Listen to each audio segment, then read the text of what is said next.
नमस्कार साथियों, विजय पिंगोलिया क्लासेस में आपका हार्दिक अभिनंदन है। जैसा कि हमारा प्रतिहार वंश चल रहा था, उसी कड़ी के अंतर्गत हम मंडोर शाखा पढ़ चुके थे। उसी कड़ी के अंतर्गत हम पढ़ते हैं भीनमाल शाखा, जिसके हम शासकों की कुछ चर्चा कर चुके थे। आपको मैं पिछली क्लास में बता चुका था। उसी शाखा के अंतर्गत भीनमाल शाखा,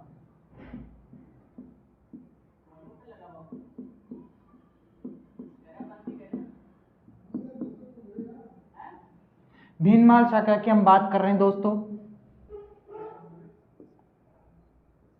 नागभट्ट प्रथम या नागभट्ट ही कह सकते हैं हम। नागभट्ट भीनमाल शाखा के संस्थापक थे। भीनमाल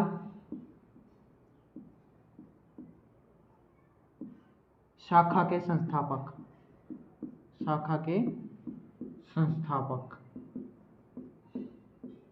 थे। भीनमाल शाखा की स्थापना किसने की? नागभट्ट द्वारा। इसके अंतर्गत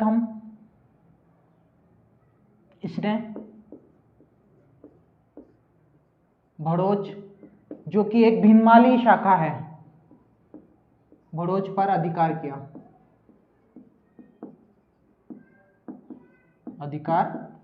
किया। इसी के अंतर्गत अगर हम नेक्स्ट बिंदु की बात करें तो इसने, यानी नागभट्ट ने, इसने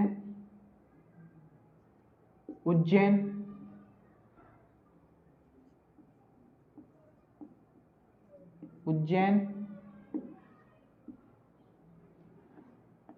भीनमाल व मेड़ता को राजधानी बनाया।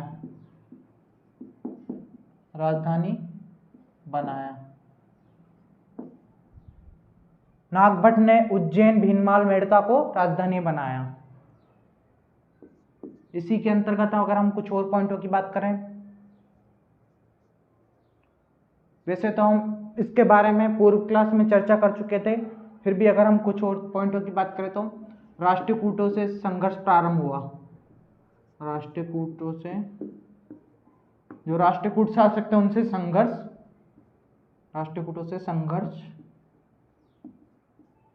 प्रारंभ हुआ। नेक्स्ट अगर हम बिंदु की बात करें, इसे राम का प्रतिहार, उपाधियां ये इसकी राम का प्रतिहार, इंद्र का दंभ नाशक, इंद्र के दंभ का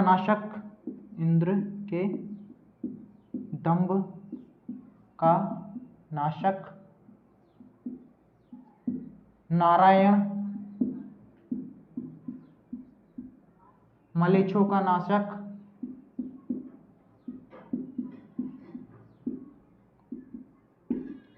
ये कुछ उपाधियां थी जिनके नाम से जाना जाता है।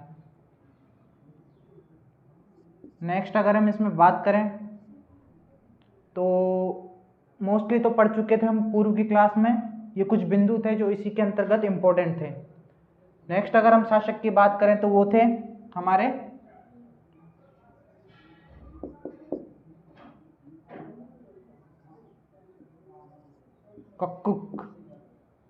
कक्कुक, या हम इसे क्या कह सकते हैं? कक्कुस। यह थे इसके भतीजे। कौन थे? भतीजे। नागभट्ट के क्या थे? भतीजे। भीनमाल शाखा में अगले शासक बने कक्कुस। इन्होंने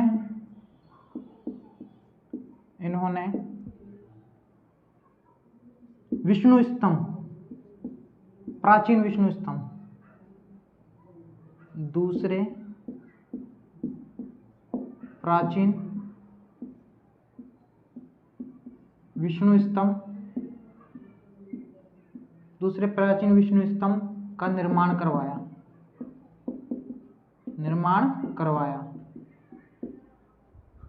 कक्कुस ने दूसरे प्राचीन विष्णु स्तंभ का निर्माण करवाया। कहाँ करवाया? मंडोर में।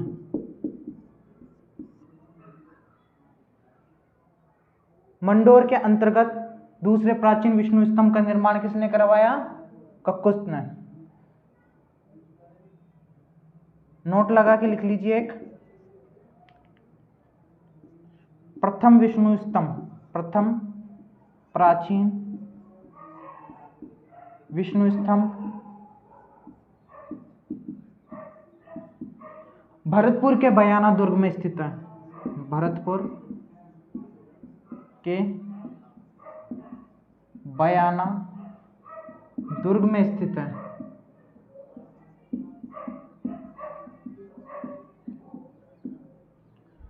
प्रथम प्राचीन विष्णु स्तंभ भरतपुर के बयाना दुर्ग में स्थित है।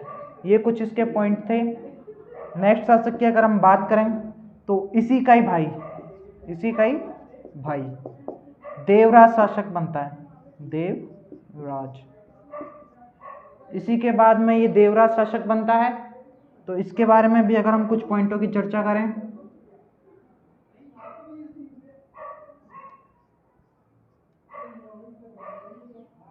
इसे देल शक्ति के नाम से भी जाना जाता है। देल शक्ति के नाम से भी जाना जाता है। इसे देल शक्ति के नाम से भी जाना जाता है। नेक्स्ट अगर इसी में हम बात करें तो इसकी एक रानी थी,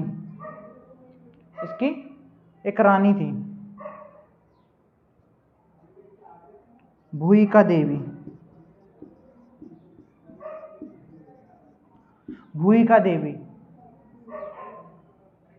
इससे भूयिका देवी से वत्सराज का जन्म होता है। वत्सराज। भूयिका देवी से किस शासक का जन्म होता है? वत्सराज का। नेक्स्ट शासक कौन बनता है? वत्सराज।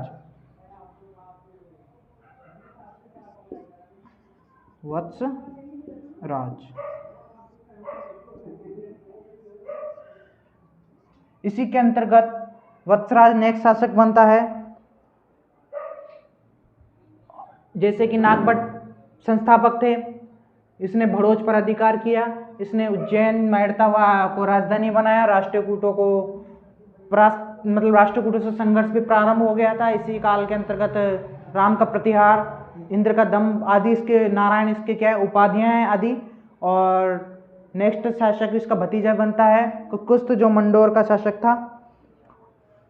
मंडोर के अंदर इसने विष्णु स्तंभ का निर्माण करवाया।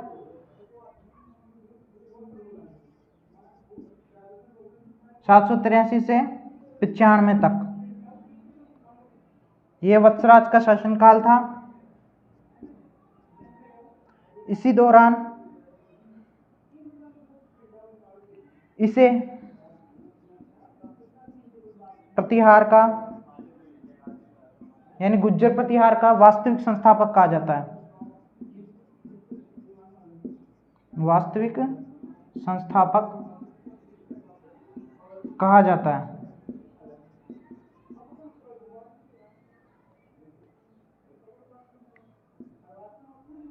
गुज्जर प्रतिहार का वास्तविक संस्थापक कहा जाता है। अगर हम इसमें अगर और बिंदु की बात करें तो इसने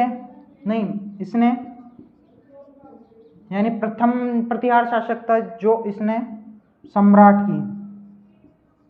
की उपाधि ली। यानी प्रतिहार का जो प्रथम जो शासक था वत्सराज, जिसने सम्राट की उपाधि ली। अगर इसके अंतर्गत अगर हम और बात करें तो इसकी उपाधि की बात करें तो रणहस्तिन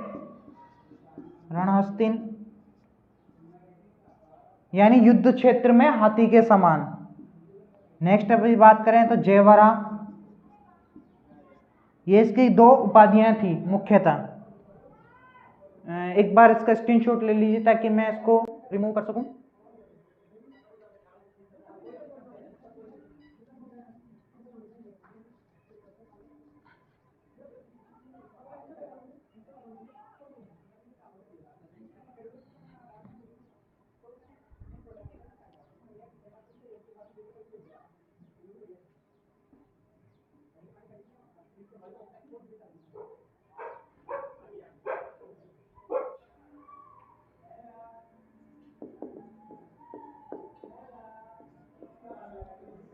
वत्सराज।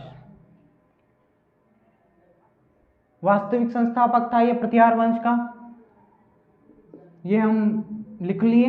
नेक्स्ट अगर हम इसमें ही वत्सराज के अंतर्गत ही अगर हम बात करें तो इसके समकालीन शासकों की बात कर लेते हैं। समकालीन शासक, समकालीन शासक की अगर हम बात करें तो राष्ट्रकूट में ध्रुव,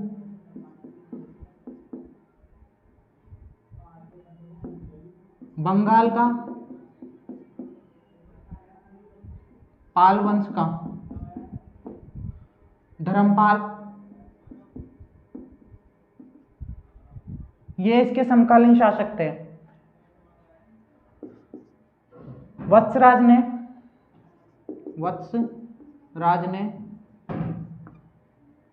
त्रिपक्षीय संघर्ष प्रारंभ किया। त्रिपक्षीय जो युद्ध है वो संघर्ष प्रारंभ किया। त्रिपक्षीय संघर्ष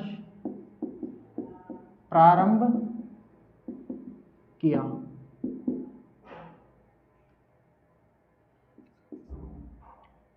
त्रिपक्षीय संघर्ष कैसे?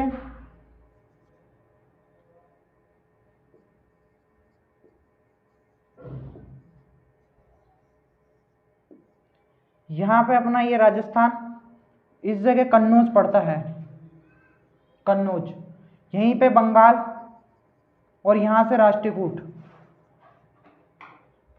राष्ट्रकूट साउथ में, यहां बंगाल से पाल वंश और इधर से अपना प्रतिहार। ये जो वंश थे इनके मध्य कन्नौज को लेकर एक संघर्ष प्रारंभ होता है। मतलब वत्सराज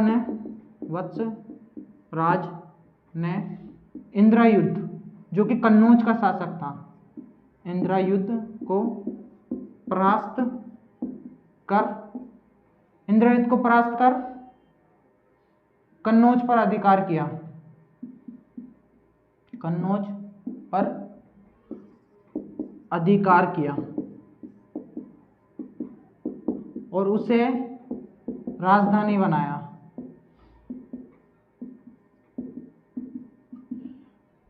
कन्नौज पर अधिकार कर उसे अपनी क्या राजधानी बनाता है यहाँ पे। लेकिन जब ये अधिकार करता है तो यहीं से पहले इस पाल वंश का आक्रमण होता है, तो उसे तो ये परास्त कर देता है, अर्थात धर्मपाल को तो परास्त कर देता है।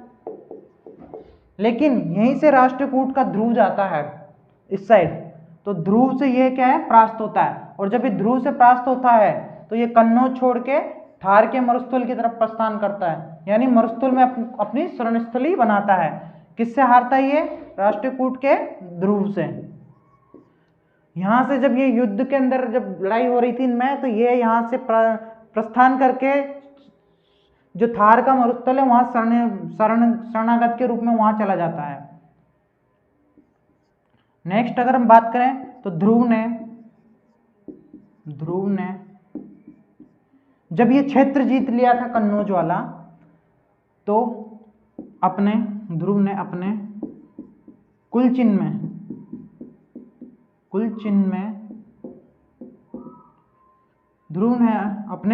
में गंगा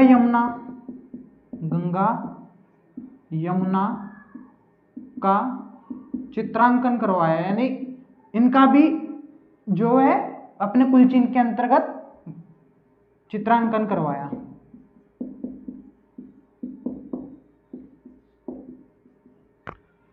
और अगर हम वत्सराज की बात करें तो अगले पॉइंट की अगर हम बात करें तो इसने ओसिया के मंदिरों का निर्माण, ओसिया जोधपुर में ओसिया के मंदिरों का निर्माण करवाया।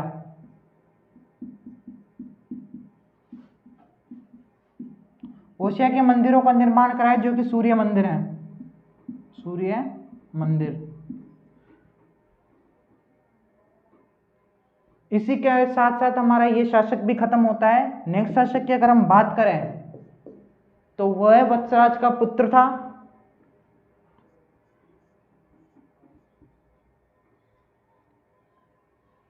इसकी रानी,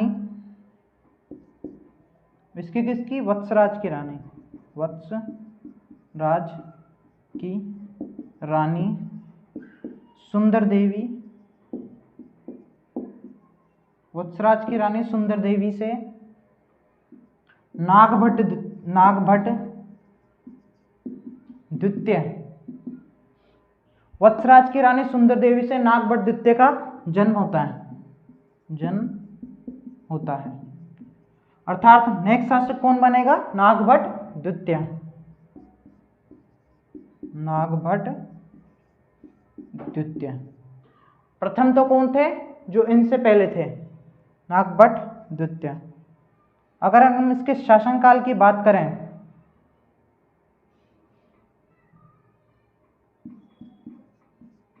795 से 833। 795 से क्या है इसका शासनकाल, 833। इसका शासनकाल लंबा चला। अब इसके अंतर्गत हम कुछ बिंदुओं की बात कर लेते हैं। इसने भी त्रिपक्षीय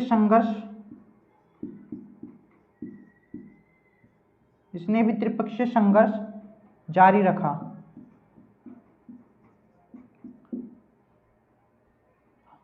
त्रिपक्षीय संघर्ष के अंतर्गत इसके समय जो समकालीन शासक थे, समकालीन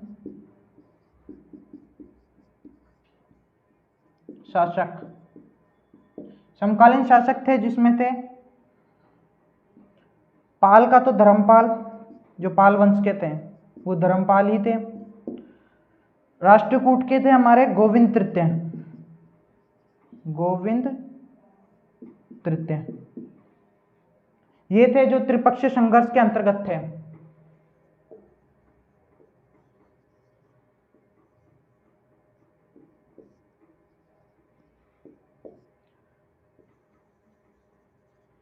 यहां से भी धर्मपाल ने जब शुरुआत के अंतर्गत जब इनका राष्ट्रकूटों का जब उस पर ध्रुव का शासन हो गया था, बट ध्रुव क्या है, वापस लौट जाता है अपने क्षेत्र पे, है ना, राष्ट्रकूट अपने क्षेत्र में वापस लौट जाता है, तो धर्मपाल पुनः यहाँ पे अधिकार कर लेता है ना। तो इसी दौरान जो अपना यहाँ का शासक था कौन, नागभट्ट द्वितीय, मुंगेर के युद्ध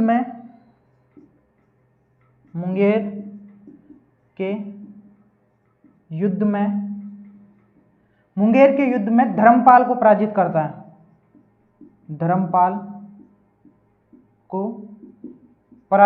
है। मुंगेर के युद्ध में यह धर्मपाल को पराजित करता है तथा यहां से लौटा देता है।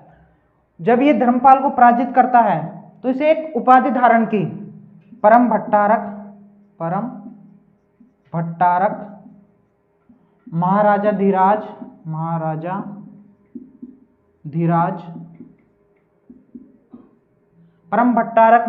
धीराज परमेश्वर,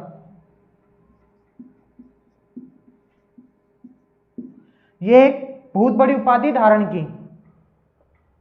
उसके बाद में नेक्स्ट अगर हम बात करें तो यहां से धर्मपाल को इसने परास्त करके पुनः यहां पे भगा दिया।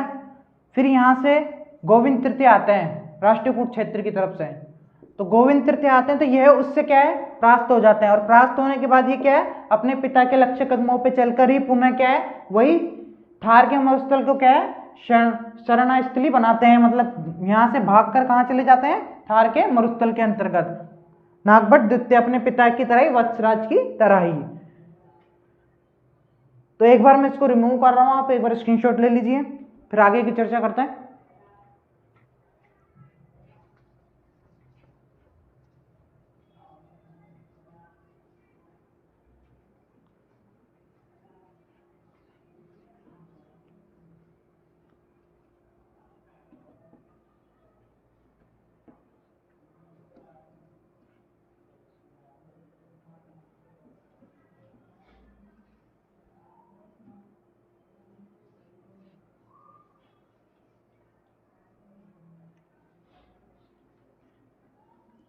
वत्सराज के अंतर्गत एक चीज लिखाना भूल गया, वो एक बार लिख लीजिए।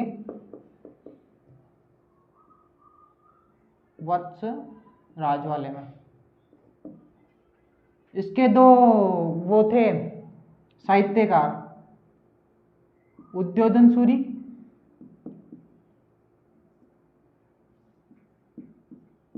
जिन्होंने कुवल मलयालम की नामक पुस्तक लिखी, और दूसरे थे जिनसेन सूरी। इनके बारे में भी आप थोड़ा बहुत एक बार लिख लीजिए। साहित्यकार थे ये वत्सराज के साहित्यकार। एक बार इनके बारे में थोड़ा सा लिख लीजिए। हटा दूं?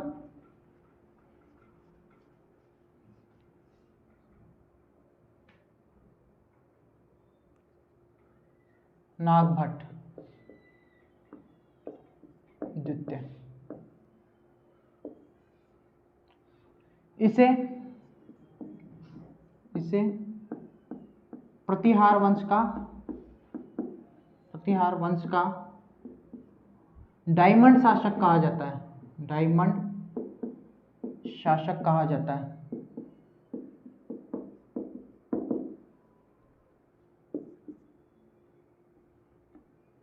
इसे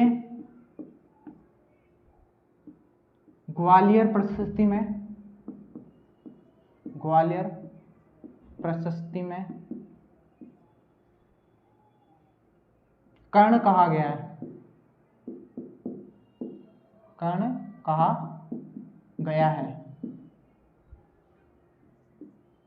इसके शासनकाल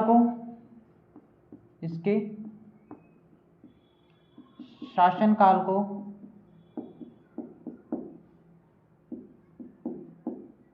प्रतिहार वंशों का स्वर्ण काल कहा गया है। प्रतिहार वंशों का स्वर्ण काल कहा गया है।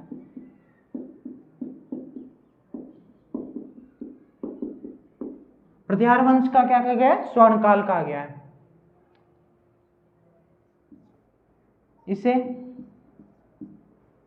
नागवा लोक भी कहा जाता है, जिसे नागभट्ट प्रथम को कहा गया।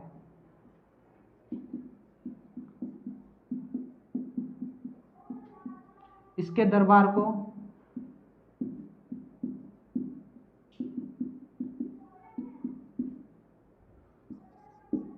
नागवा लोक का दरबार भी कहा जाता है।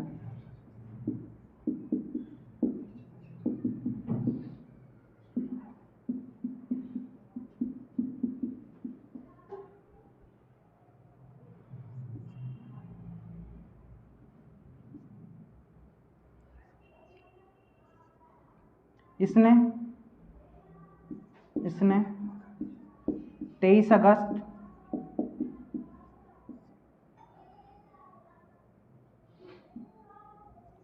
833 को गंगा में जीवित समाधि ली।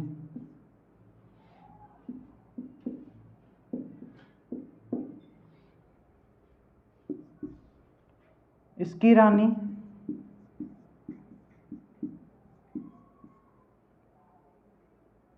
इसाटा देवी से रामभद्र पुत्र का जन्म हुआ।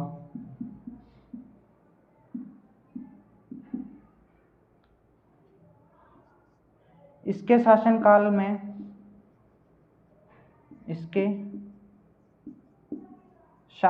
में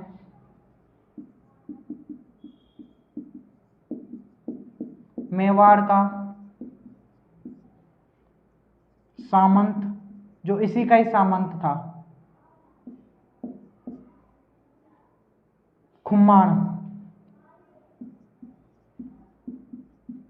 खुम्माण इसी का ही सामंत था। इसके शासनकाल में मेवाड़ के शासक खुम्माण थे। मेवाड़ पर प्रथम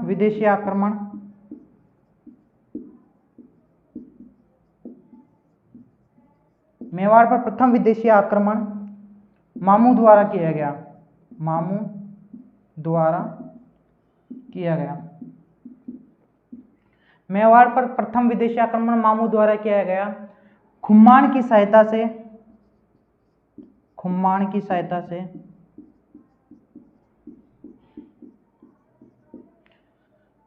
नागभट्ट द्वितीय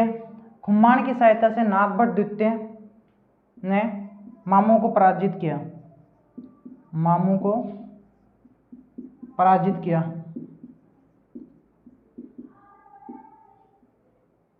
ये कुछ मुख्य बिंदु थे जो हम इसके अंतर्गत पढ़ चुके थे। नेक्स्ट हम पढ़ेंगे रामभद्र। इसमें भी 2-3 बिंदु जो मैं यहीं पे लिख देता हूं। रामभद्र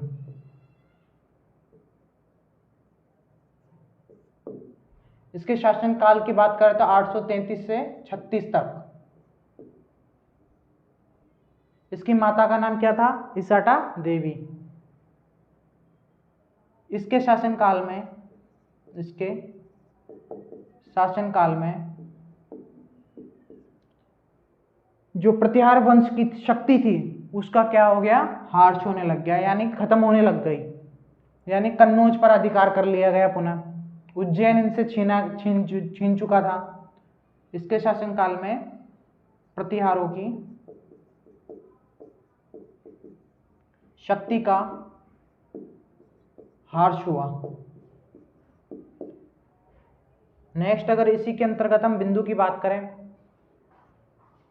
इसकी हत्या इसके पुत्र मिहिर भोज द्वारा की गई। इसकी हत्या इसके पुत्र मिहिर भोज द्वारा की गई। मिहिर भोज इसकी जो पत्नी थी अप्पा देवी का पुत्र था। नेक्स्ट हम चर्चा करेंगे मिहिर भोज की। आप इसका स्क्रीनशॉट ले लीजिए ताकि मैं रिमूव कर दूं।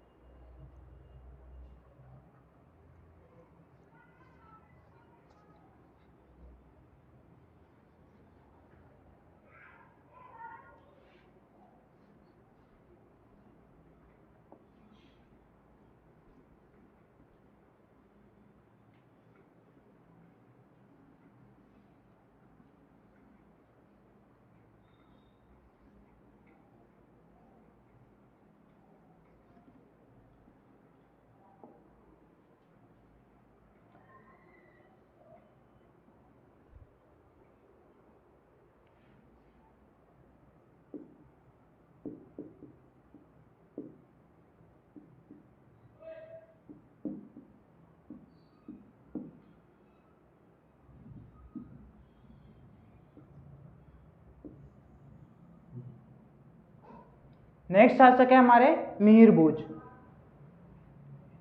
अगर इसकी हम उपाधियों की बात करें, उपाधि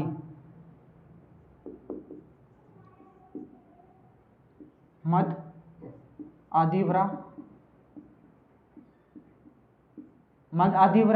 जो कि इसने अपने सिक्के चलाए थे चांदी के, उसके ऊपर मद आदिवरा उल्लेखित करवाया। आदिवरा,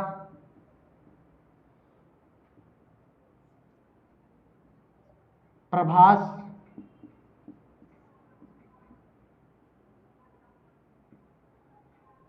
ये कुछ इसकी उपाधियां थी। सुलेमान ने भी इन्हें एक उपाधि दी थी, परम भट्टारक महाराजाधिराज मिहिर भोज। ये क्या एक उपाधि दी थी सुलेमान थी।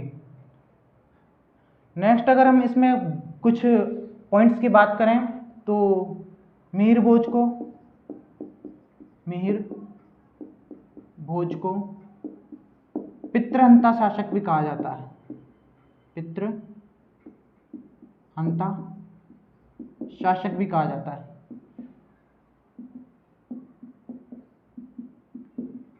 पितृहंता शासक भी कहा जाता है। मिहिर भोज की अगर बात करें तो ये बहुत शक्तिशाली थे। इन्होंने उज्जैन को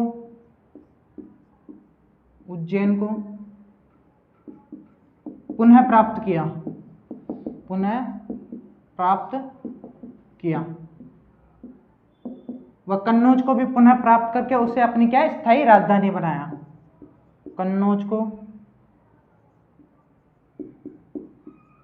कन्नौज को स्थायी राजधानी बनाया।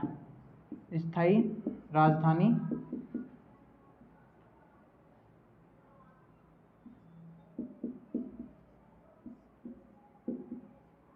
कन्नौज को इसने क्या स्थायी राजधानी बनाया। इसने पाल वंश के कई शासकों को पराजित किया। पाल वंश के कई शासकों को पराजित किया।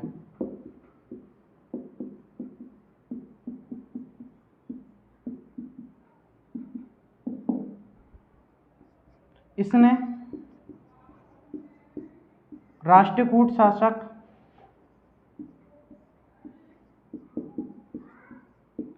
कृष्णद्वितीय को भी पराजित किया।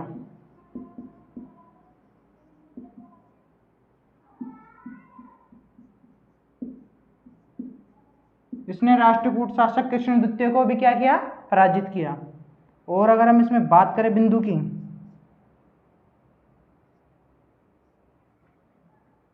इसने ग्वालियर प्रशस्ति की रचना करवाई।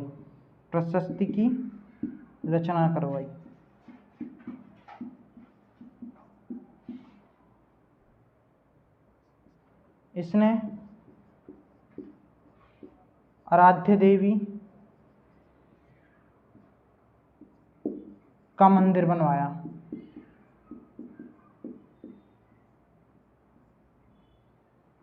उज्जैन में। इसने बाहुक को परास्त किया। बाहुक कौन? मंडोर शाखा के शासक, परास्त किया। इसका उल्लेख भी हमें किसमें मिलता है? जोधपुर अभिलेख के अंतर्गत। नेक्स्ट अगर हम बात करें, इसके पुत्र हुए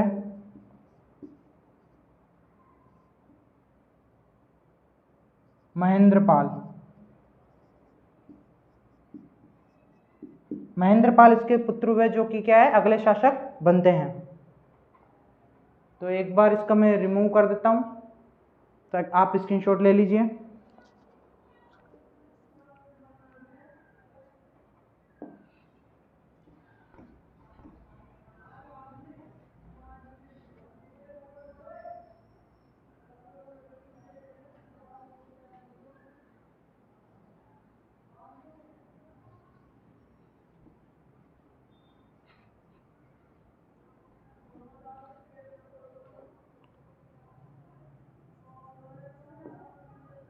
महेंद्रपाल।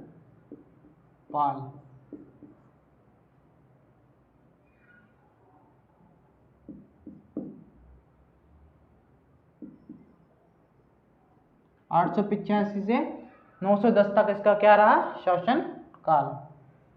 इसे महिंद्रा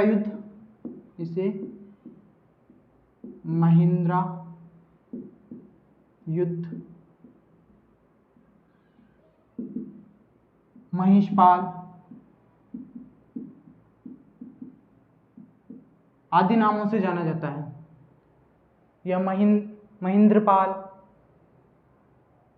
इसकी माता का नाम चंद्रभट्टारिका थी। चंद्रभट्टारिका था। ये किसके? भोज के पुत्र थे। इनके जो शासन काल में एक साहित्यकार थे जिनका नाम था राजशेखर।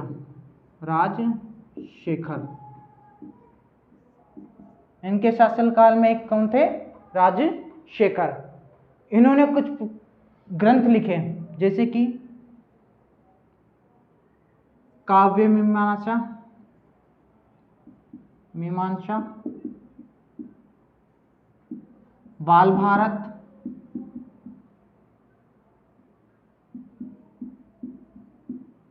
बाल रामायण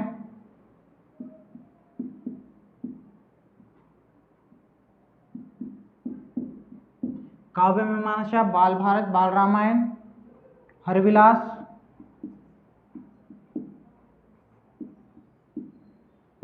विध्वंसल भज्जिका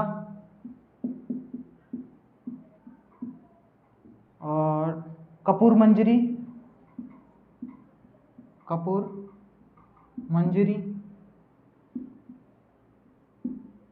एक भुवन कोश। ये कुछ ग्रंथ लिखे हैं, काव्य मीमांसा बाल भारत बाल रामायण हरविलास विध्वंसल भांजिका कपूर मंजरी और भुवन कोश। जो ये कपूर मंजरी का है, ये कपूर मंजरी है, यह इनकी पत्नी के आग्रह पर लिखा। इनकी पत्नी ने कहा कि नाथ, आप तो केवल महाराज के वर्णन में ही वर्णन करते हो, हमारे बारे में भी कुछ लिख लिया करो। तो उसके आग्रह पर कपूर मंजरिका का ग्रंथ का निर्माण किया गया। ये क्वेश्चन इंपॉर्टेंट है, कई बार एग्जाम में आ भी चुका है। राजशेखर के बाद में महेंद्रपाल के दो पुत्र हुए, भोजद्वितीय और महीपाल। भोजद्वितीय व महीपाल, इन दोनों के मध्य शासक को लेकर यानी शासन को लेकर संघर्ष हुआ। तो संघर्ष के अंतर्गत सर्वप्रथम तो भोज शासक बने। कब से कब तक? 910 से 13 तक। 910 से 13 तक तो कौन शासक बने? भोज शासक बने। उसके बाद में 914 से 943 तक, 914 से 943 तक कौन बने शासक? महीपाल। महीपाल जब शासक बने तो ये चंदेलों की सहायता से बने थे, चंदेलों की सहायता से। और जब भोज शासक बने थे वह कलचुरी की सहायता से, कलचुरी के शासक थे उनकी सहायता से शासक बने थे। जब ये शासक बने तो महीपाल, इनके जो साहित्यकार थे वो राजशेखरी ही थे,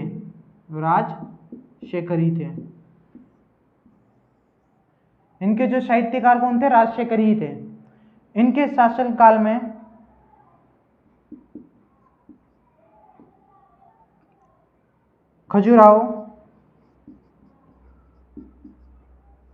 खजुराहो अभिलेख में इसे क्षितिपाल भी कहा गया है, क्षितिपाल भी कहा गया है। ये कुछ इसकी बिंदु थे जो महत्वपूर्ण थे। नेक्स्ट अगर हम शासक की बात करें तो बीच बीच में कुछ ऐसे शासक हुए जिनका वर्णन हमें प्राप्त नहीं होता है, जिनके बारे में ऐसी कोई डिटेल्स नहीं है ताकि हम उनका वर्णन कर सकें। नेक्स्ट हमारे शासक आते हैं राज्यपाल, जिसके बारे में हमें एक बिंदु मिलता है। महमूद गजनवी जो एक आक्रमणकारी था, उन्होंने 12वें अभियान के दौरान यहाँ पर आक्रमण किया था, है ना। तो उसी दौरान इसकी एक कहानी है जो एक बार मैं इसको रिमूव कर देता हूँ, फिर उसको प्रॉपर लिखते हैं। हमारा टॉपिक भी थोड़ा समाप्ति की तरफ बढ़ते जा रहा है।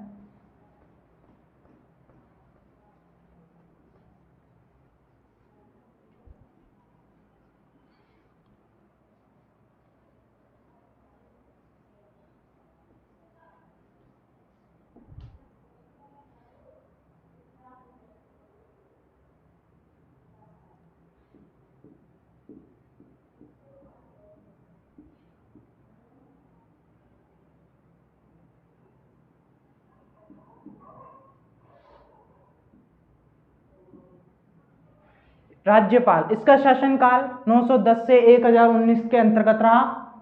इसके शासनकाल के अंतर्गत, इसके शासन काल में 12वें अभियान के दौरान 12वें अभियान के दौरान महमूद गजनवी ने आक्रमण किया।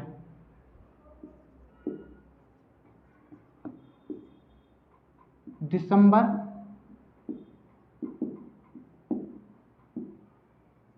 1018 में, दिसंबर 1018 में किसने? महमूद गजनवी ने इसके ऊपर आक्रमण किया। उस दौरान राज्यपाल युद्ध ना कर इसी की शरण में चला जाता है। युद्ध ना कर शरण में चला जाता है।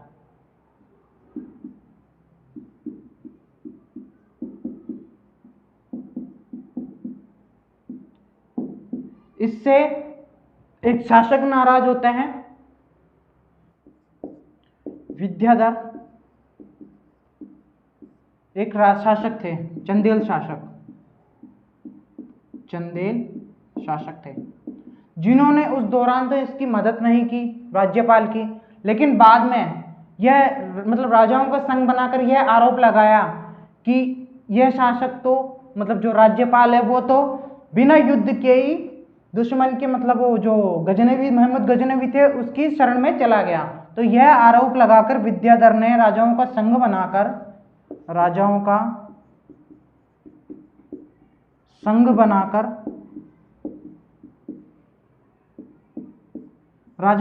बनाकर इसकी हत्या करवा दी। फिर इसके बाद इसका पुत्र हुआ त्रिलोचन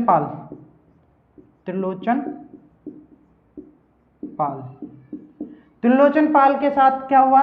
इसने भी 1019 के अंतर्गत महमूद गजनवी से युद्ध किया, लेकिन यह भी क्या होता है? परास्त। उसके बाद यशपाल अंतिम शासक बनते हैं। इसके बीच में भी कुछ हुए थे शासक जिनका कोई जानकारी नहीं मिलती है। यशपाल हुए थे 036 के अंतर्गत। इसके आसपास ये शासक बने थे। तो ये क्या है? कन्नौज के अंतिम शासक थे। कन्नौज के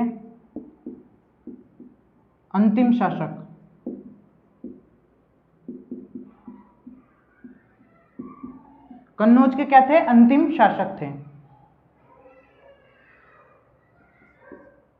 इसी कड़ी के अंतर्गत हमारा एक लास्ट बिंदु है, उसकी भी हम चर्चा कर लेते हैं। 1093 यानी 93 के अंतर्गत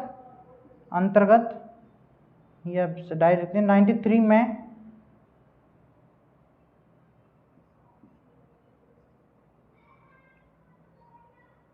चंद्रदेव गहड़वाल द्वारा कन्नौज पर अधिकार कर लिया जाता